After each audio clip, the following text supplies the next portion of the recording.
എല്ലാ കൂട്ടുകാർക്കും ഇംഗ്ലീഷ് ക്ലാസ്സിലേക്ക് സ്വാഗതം. 2021 +1 പരീക്ഷ എഴുതാൻ തയ്യാറെടുക്കുകയാണല്ലോ എല്ലാവരും. മുൻ വർഷങ്ങളിലെ ചോദ്യപേപ്പറുകളെ അടിസ്ഥാനമാക്കി ഏതെല്ലാം ചോദ്യങ്ങൾ ഏതെല്ലാം രീതിയിൽ ക്വസ്റ്റ്യൻ പേപ്പറിൽ ഉണ്ടാവും എന്ന് നമുക്കിവിടെ ഒന്ന് പരിചയപ്പെടാം. ചോദ്യപേപ്പറിന്റെ ഘടന കൃത്യമായി മനസ്സിലാക്കി ഓരോ ചോദ്യങ്ങൾക്കും എത്ര മാർക്ക് വീതം സ്കോർ ചെയ്യണം എന്ന് ഉൾക്കൊണ്ടുവേണം നമ്മൾ പരീക്ഷയ്ക്ക് തയ്യാറെടുക്കാൻ. ഈ വർഷം ഫോക്കസ് ഏരിയയെ അടിസ്ഥാനമാക്കിയാണ് പരീക്ഷ എന്നുള്ളത് കൊണ്ട് തന്നെ 8 പാഠങ്ങളിൽ നിന്ന് പരമാവധി ചോദ്യങ്ങൾ നമുക്ക് ഇവിടെ ഉൾപ്പെടുത്താൻ സാധിച്ചിട്ടുണ്ട്. തന്നിരിക്കുന്ന ചോദ്യപേപ്പറിന്റെ ആദ്യ ഭാഗം നോക്കൂ.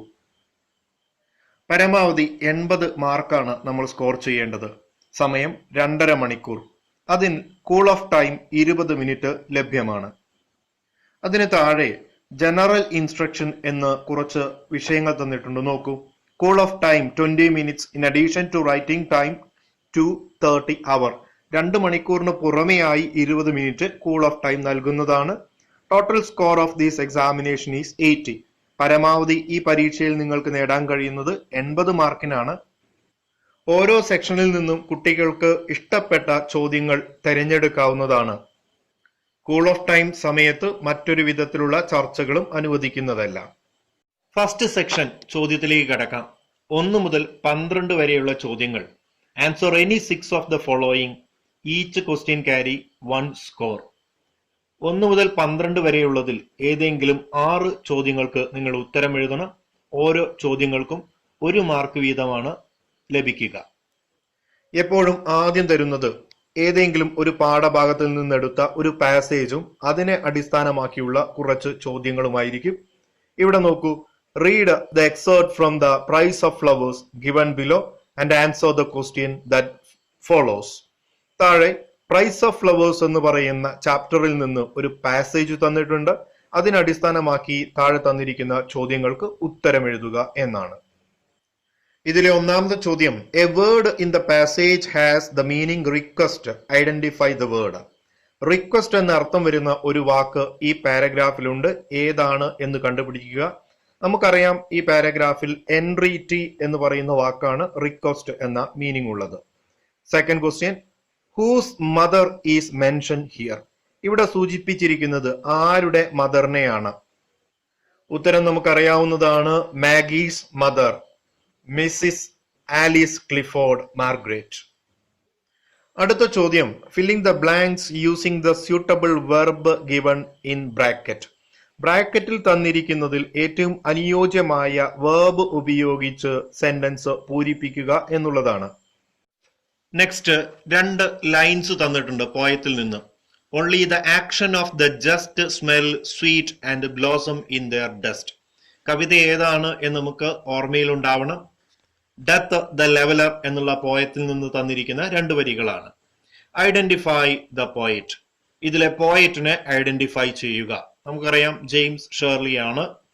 6th, identify the figure of the speech smell sweet എന്നുള്ളതിന്റെ ഫിഗർ ഓഫ് സ്പീച്ച് എന്താന്ന് ഫൈൻഡ് ചെയ്യുക. മെറ്റഫർ ആണെന്ന് നമുക്കറിയാവുന്നതാണ്. 7ാമത്തെ ചോദ്യം. Imagine you are the passengers of the Lehorla. You would like to thank captain Jovis for his brave captaincy. Write a sentence expressing your thanks after landing of Lahore. ഇത് നമ്മുടെ focus ഏരിയയുടെ പുറത്തു നിന്നുള്ള ഒരു ചോദ്യമാണ്. എല്ലായ്പ്പോഴും ഇത്തരത്തിൽ 12 ചോദ്യങ്ങൾ നൽകുമ്പോൾ അതിൽ 6 ചോദ്യങ്ങൾക്കാണ് ഉത്തരങ്ങൾ നമ്മളോട് എഴുതാൻ പറയുന്നത്. ഫോക്കസ് ഏരിയയിൽ നിന്റെ പുറത്തു നിന്ന് എന്തായാലും ചോദ്യങ്ങൾ ഉണ്ടായിരിക്കും.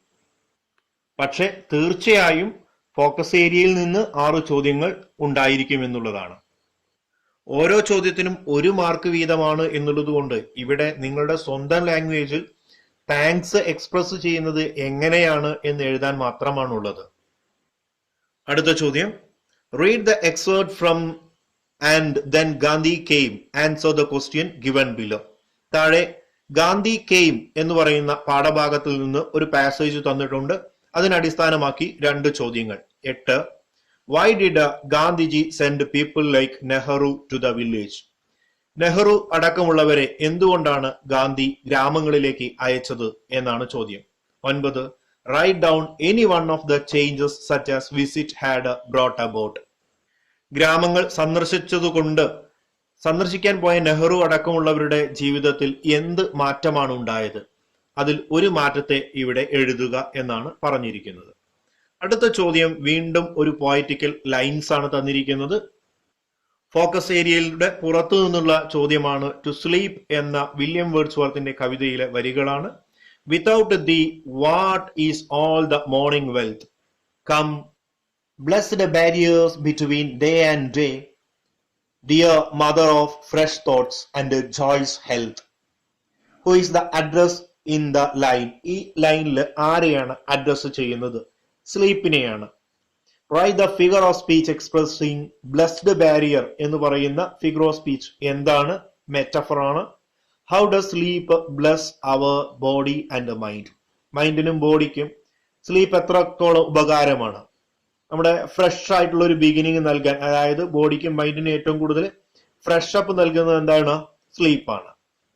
ഫസ്റ്റ് സെഷൻ ചോദ്യങ്ങൾ ഇവിടെ അവസാനിക്കുന്നു. 1 മുതൽ 12 വരെ ഏതെങ്കിലും 6 എഴുതിയാൽ മതിയായിരുന്നു 1 മാർക്കിന്. സെക്കൻഡ് സെഷൻ സ്റ്റാർട്ട് ചെയ്യുകയാണ്. 13 to 18, 13 മുതൽ 18 വരെയാണ് രണ്ടാമത്തെ സെഷൻ ചോദ്യങ്ങൾ. Answer any 3 of the following. Each question carries 4 scores. അപ്പൊ ഇനി 3 ചോദ്യങ്ങൾക്ക് ഉത്തരം എഴുതിയാൽ മതി, ഏതെങ്കിലും 3. ഓരോ ചോദ്യത്തിനും 4 മാർക്ക് വീതമുണ്ട്. Total 3 into 4 12. 13ാമത്തെ ചോദ്യം. Elaborate the meaning of the line from the poem death the leveller. Death the leveller എന്ന കവിതയിൽ നിന്ന് 4 വരി തന്നിട്ടുണ്ട്. ഒരു സ്റ്റാൻസ തന്നിട്ടുണ്ട്. തന്നിരിക്കുന്ന ഈ ഒരു സ്റ്റാൻസയുടെ ആശയം വിശദീകരിക്കുക എന്നാണ് 4 മാർക്കിന്. ഈ കവിത ആര് എഴുതി?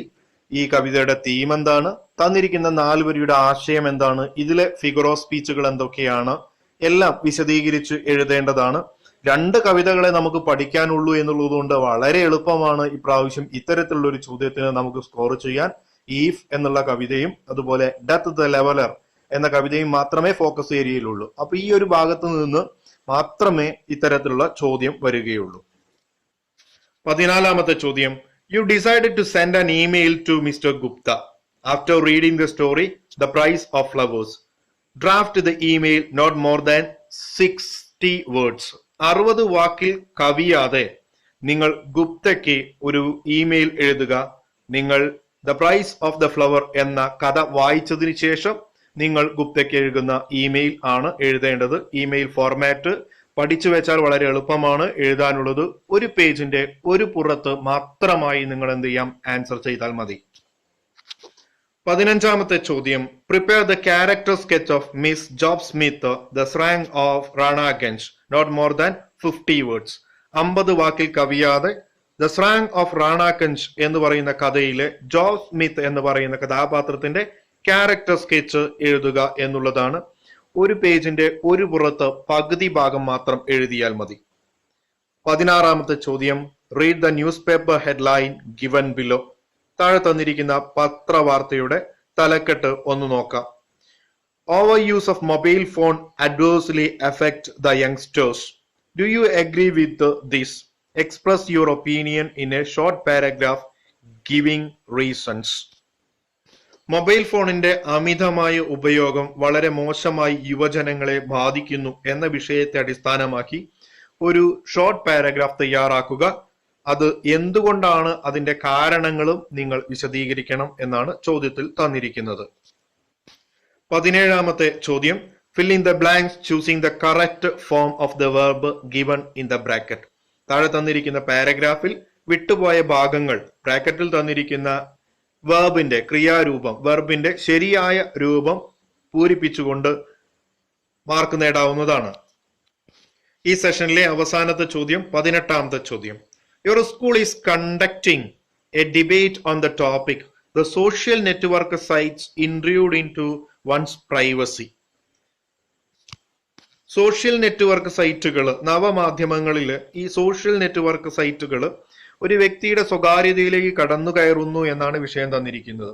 ഈ വിഷയത്തെ അടിസ്ഥാനമാക്കി ഒരു ഡിബേറ്റ് ചെയ്യുക എന്നാണ്. Prepare 4 argument for or against the topic. ഈ വിഷയത്തെ അനുകൂലിച്ചുകൊണ്ട്, ഫോർ എന്ന് പറയുന്നതാണ്, അനുകൂലിച്ചുകൊണ്ട് 4 പോയിന്റുകൾ എഴുതുക. ഓർ എഗെയിൻസ്റ്റ് അല്ലെങ്കിൽ ഈ വിഷയത്തെ എതിർത്തുകൊണ്ട് 4 പോയിന്റ്സുകൾ എഴുതുക. നിങ്ങളിങ്ങനെ ഡോട്ട് ഇട്ടുകൊണ്ട് അല്ലെങ്കിൽ മാർക്ക് ചെയ്തുകൊണ്ട് 4, 1, 2, 3, 4 നമ്പർ ഇട്ടുകൊണ്ട് 4 സെന്റൻസ് ഈ വിഷയത്തെ അനുകൂലിച്ചോ എതിർത്തുകൊണ്ടോ എഴുതാം. ഒന്നെങ്കിൽ ഫോർ എന്ന് പറഞ്ഞുകൊണ്ട് അനുകൂലിച്ചുകൊണ്ട് 4 പോയിന്റ്സ് എഴുതുക, അല്ലെങ്കിൽ എഗെയിൻസ്റ്റ് എന്ന് പറഞ്ഞ് എതിർത്തുകൊണ്ട് 4 പോയിന്റ്സ് മാത്രം എഴുതിയാൽ മതി. 4 പോയിന്റിന് 4 മാർക്ക്. തേർഡ് സെഷൻ, മൂന്നാമത്തെ സെഷനിലേക്ക് കിടക്കുകയാണ്.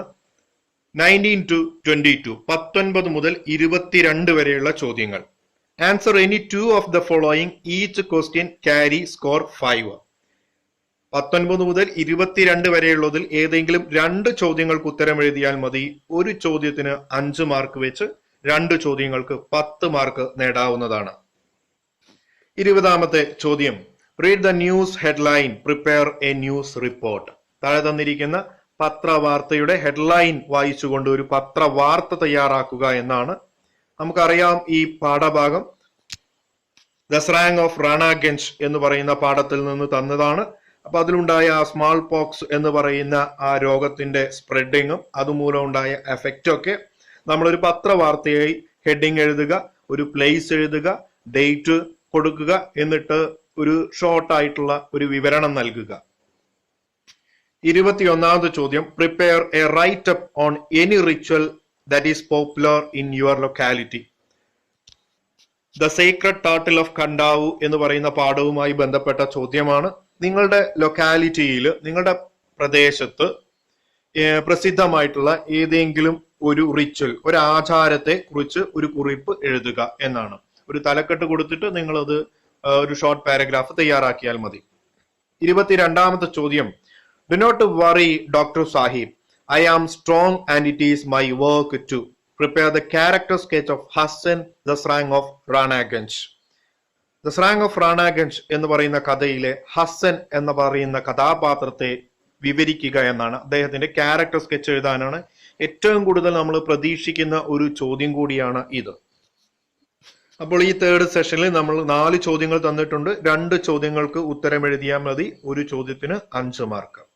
ഫോർത്ത് സെഷൻ, 4ാമത്തെ സെഷനിലേക്ക് ഇറങ്ങിയാൽ 23 മുതൽ 32 വരെയുള്ള ചോദ്യങ്ങളാണ് ഫോർത്ത് സെഷനായി തന്നിരിക്കുന്നത്. Answer any 6 of the following. തന്നിരിക്കുന്നതിൽ ഏതെങ്കിലും 6 ചോദ്യങ്ങൾക്ക് ഉത്തരം എഴുതണം. Each questions carries 6 scores. ഓരോ ചോദ്യത്തിനും 6 മാർക്ക് വീതമാണ്. ടോട്ടൽ 36 മാർക്ക് സ്കോർ ചെയ്യാവുന്ന ഒരു ഏരിയ.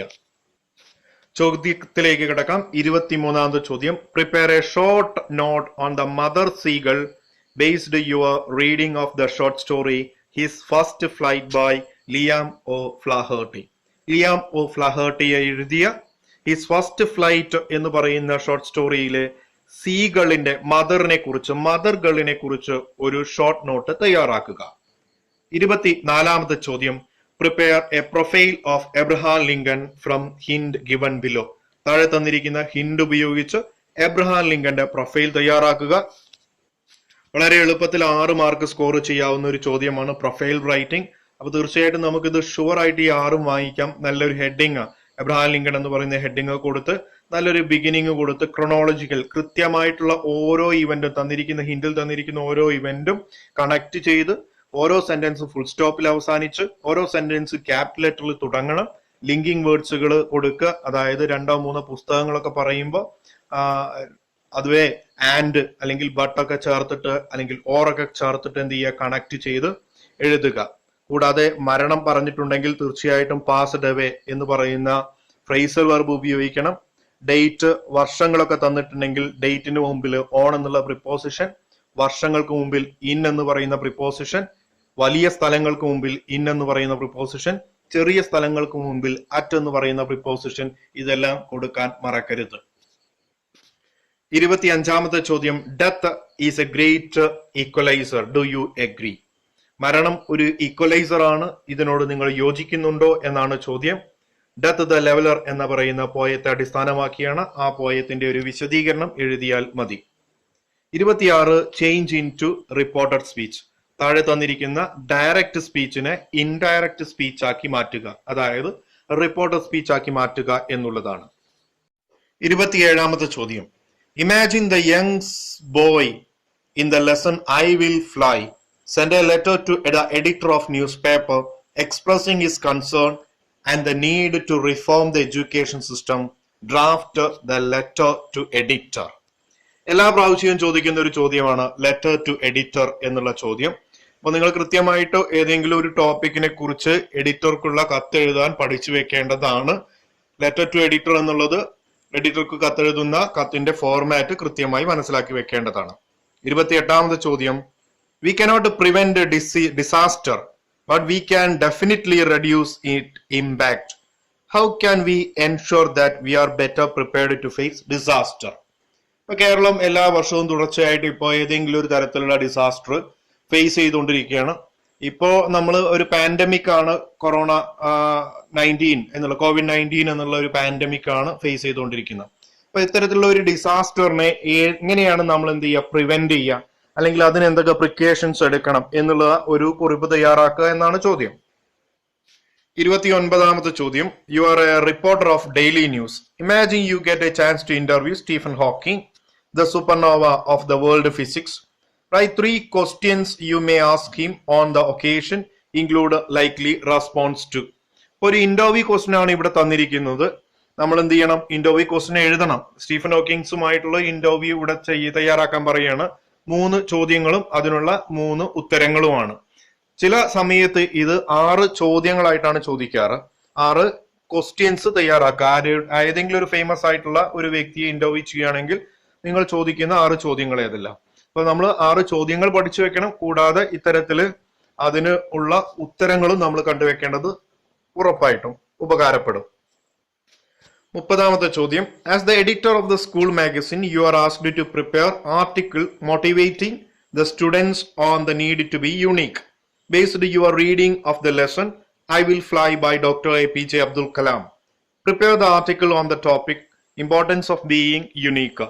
ഫോക്കസ് ഏരിയയിലെ ചാപ്റ്റർ തന്നെയാണ്. നമുക്കത് വളരെ ഇമ്പോർട്ടന്റ് ആയിട്ടുള്ള ഒരു ഭാഗമാണ്. എങ്ങനെ യുണീക്ക് ആവാം, അത് യുണീക്ക് ആവുന്നതിന് ഇമ്പോർട്ടൻസ് എന്താണ്, ചാപ്റ്ററിനെ ബേസ് ചെയ്തിട്ട് നമ്മൾക്ക് എന്ത് ചെയ്യണം, ഒരു ആർട്ടിക്കിൾ, ഒരു ലേഖനം എഴുതുക എന്നുള്ളതാണ്. ഹെഡിങ് കൊടുത്തിട്ട് നമ്മളൊരു 60 വേർഡ്സിൽ, ഒരു 60 വേർഡ്സിൽ നമ്മൾ എന്ത് ചെയ്യണം, ആർട്ടിക്കിൾ എഴുതണം. 31ാമത്തെ ചോദ്യം, prepare a write up of the value of relationship portrayed in the story the price of flowers. ബന്ധങ്ങളുടെ വില എന്താണ്, ദ വേർഡ്സ് ആൻഡ് ഡീഡ്സ് എന്നാണ് ഈ യൂണിറ്റ് തന്നെ പേര് നൽകിയിരിക്കുന്നത്. അപ്പോ റിലേഷൻസിന്റെ വാല്യൂസ് എന്താണ്, അതിൽ വേർഡ്സിനും ഡീഡ്സിനൊക്കെ ഇമ്പോർട്ടൻസ് എന്താണ് എന്നുള്ളത് ദ പ്രൈസ് ഓഫ് ഫ്ലവേഴ്സ് എന്നുള്ള സ്റ്റോറിയെ ബേസ് ചെയ്തിട്ട് ഒരു ആർട്ടിക്കിൾ തയ്യാറാക്കുക എന്നാണ് 31ാമത്തെ ചോദ്യം. ഈ സെഷനിലെ ഏറ്റവും അവസാനത്തെ ചോദ്യം 32ാമത്തത്. A hero is an ordinary person facing extraordinary circumstances and acting with the courage and self sacrifice. In the light of this statement prepare a write of the story the serang of Ranaganj. ഒരു hero എന്ന് പറയുന്ന ഒരു circumstances, ഒരു സാഹചര്യത്തെ face ചെയ്യുന്ന, വളരെ courageous ആയിട്ട് face ചെയ്യുന്ന ഒരു വ്യക്തിയാണ്. അതുപോലെ സെൽഫ് സാക്രിഫൈസ് ഒക്കെ ചെയ്യുന്ന, ആത്മത്യാഗം ഒക്കെ ചെയ്യുന്ന വ്യക്തിയായിരിക്കും ഹീറോ എന്ന് പറയുന്നത്. അപ്പൊ നമ്മളോട് ഇവിടെ പറയുന്നത് ദ സ്രാങ് ഓഫ് റാനാഗഞ്ച് എന്ന് പറയുന്ന സ്റ്റോറിയെ ബേസ് ചെയ്തിട്ട് ഒരു റൈറ്റപ്പ് തയ്യാറാക്കാനാണ്.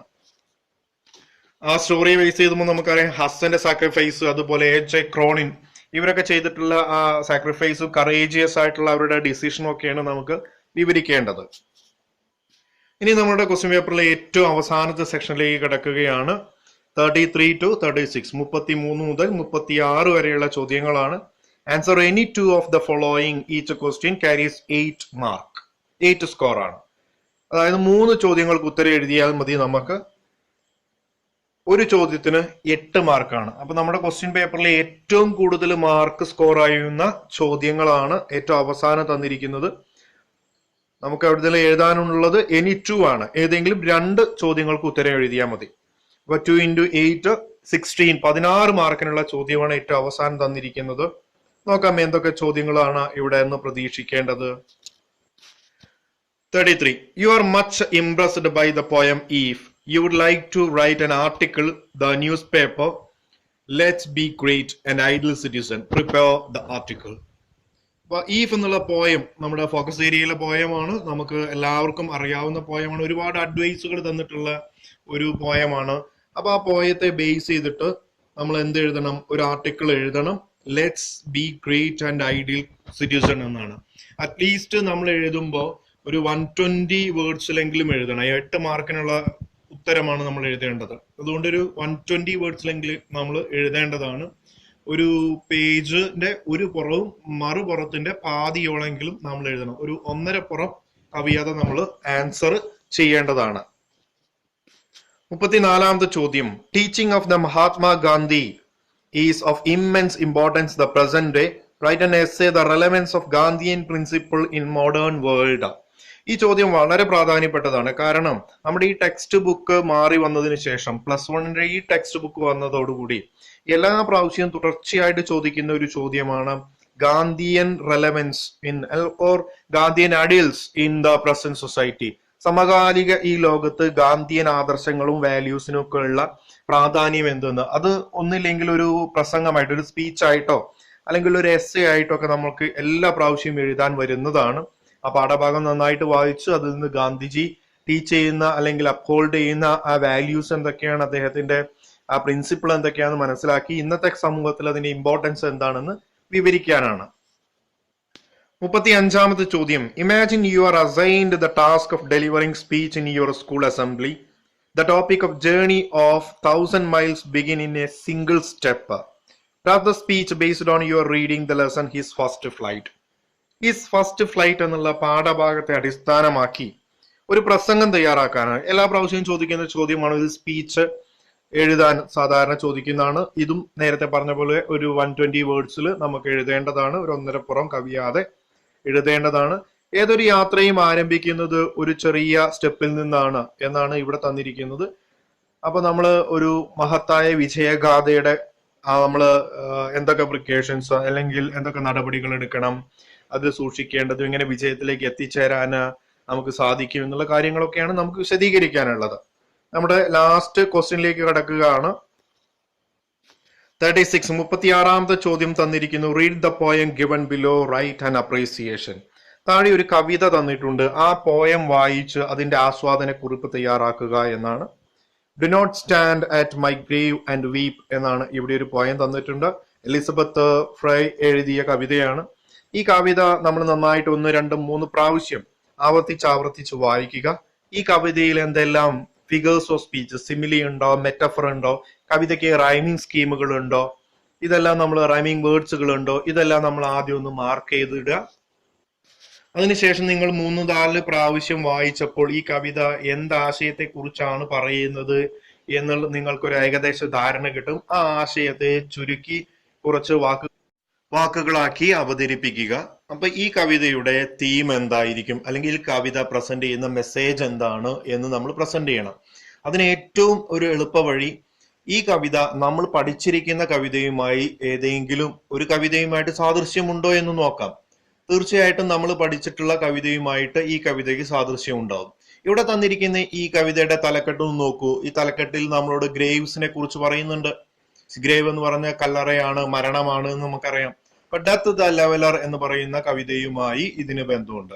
ഇതുപോലെ ഏതൊരു കവിത നമുക്ക് അപ്രീസിയേഷൻ എഴുതാൻ തന്നാലും ആ കവിത നമ്മൾ ടെക്സ്റ്റ് ബുക്കിൽ പഠിച്ച കവിതയുമായി ബന്ധമുണ്ടായിരിക്കും. അപ്പൊ ഡെത്ത് ദ ലെവലർ എന്ന് പറയുന്ന കവിതയുടെ തീം എന്താണ്, അതിന്റെ ആശയം എന്താണെന്ന് നമുക്കറിയാം. അപ്പൊ അത് വെച്ചിട്ട് നമുക്ക് എന്ത് ചെയ്യാം, ഈ കവിതയുടെ ആശയത്തെ വിശദീകരിക്കാവുന്നതാണ്. വേണമെങ്കിൽ ആ കവിതയുമായി നിങ്ങൾക്ക് എന്ത് ചെയ്യാം, ഇതിനെ താരതമ്യം ചെയ്ത് എഴുതാവുന്നതുമാണ്. 120 വേർഡ്സിൽ 1.5 പുറം കവിതാതെ ഇത് എഴുതേണ്ടതാണ് എന്നുള്ളതാണ് കുറച്ച് റിസ്കി ആയിട്ടുള്ളത്. ഏതായാലും ഇവിടെ 4 ചോദ്യങ്ങളുണ്ട്. അതിൽ 2 ചോദ്യങ്ങൾക്ക് ഉത്തരം എഴുതിയാൽ മതി എന്നുള്ളത് നമ്മളെ സംബന്ധിച്ച് ഭാഗ്യമുള്ള ഒന്നാണ്. അപ്പൊ ഇത്രയുമാണ് നമ്മുടെ +1 ക്വസ്റ്റ്യൻ പേപ്പറിന്റെ ഏകദേശം ഒരു ധാരണ, ഒരു അവലോകനം എന്നുള്ളത്. ഓരോ സെഷനിലും എത്ര ചോദ്യങ്ങൾ ആൻസർ ചെയ്യണം എന്ന് ഞാൻ പറഞ്ഞു കഴിഞ്ഞു. ഇനി നമ്മുടെ ഫോക്കസ് ഏരിയയിൽ നിന്ന് എത്ര ചോദ്യങ്ങൾ വന്നിട്ടുണ്ട് എന്ന് നോക്കിയാൽ 100 മാർക്കിന്റെ മുകളിൽ ഫോക്കസ് ഏരിയയിൽ നിന്നുള്ള ചോദ്യങ്ങൾ ഉണ്ടായിട്ടുണ്ട്. നമുക്ക് ആകെ വേണ്ടത് 80 മാർക്കാണ് ഫുൾ സ്കോർ എന്ന് പറയുന്നത്. പക്ഷെ 100 മാർക്കിന്റെ മുകളിൽ ഫോക്കസ് ഏരിയയിൽ നിന്ന് വന്നിട്ടുണ്ട്. അതായത് 8 ചാപ്റ്റർ, ഫോക്കസ് ഏരിയയിൽ 8 ചാപ്റ്റർ കൃത്യമായി പഠിച്ചാൽ തന്നെ നമുക്ക് എന്ത് ചെയ്യാം, മുഴുവൻ മാർക്കും അതായത് 80 മാർക്കും പൂർണ്ണമായി നമുക്ക് എന്ത് ചെയ്യാം, വാങ്ങിക്കാൻ കഴിയുന്നതാണ്. കൂടാതെ ഓരോ ചോദ്യവും എത്ര വേർഡ്സിൽ എഴുതണം എന്നെല്ലാം ഞാൻ പറഞ്ഞിട്ടുണ്ട്. നിങ്ങളെ അത് ടൈം മാനേജ്മെന്റിന് വളരെയധികം സഹായിക്കുമെന്ന് എനിക്കറിയാം. അതുകൊണ്ട് നിങ്ങൾ ഓരോന്നും കൃത്യമായിട്ട് മനസ്സിലാക്കി ഓരോ സെഷനിലും എത്ര ചോദ്യങ്ങൾക്ക് ഉത്തരം എഴുതണം, എത്ര വേർഡ്സിൽ എഴുതണം എന്നെല്ലാം കൃത്യമായി മാനേജ് ചെയ്ത് എഴുതുകയാണെങ്കിൽ നിങ്ങൾക്ക് ഷുവറായിട്ട് A+ നേടാവുന്നതാണ്. ഈ വീഡിയോ ലെസൺ നിങ്ങൾക്ക് വളരെയധികം ഉപകാരപ്പെട്ടിട്ടുണ്ടാവും എന്ന് കരുതുന്നു. നിങ്ങളുടെ സുഹൃത്തുക്കൾക്ക് ഇത് ഷെയർ ചെയ്യാൻ മറക്കരുത്. വീണ്ടും കണ്ടുമുട്ടാം. അതുവരെ ഗുഡ് ബൈ.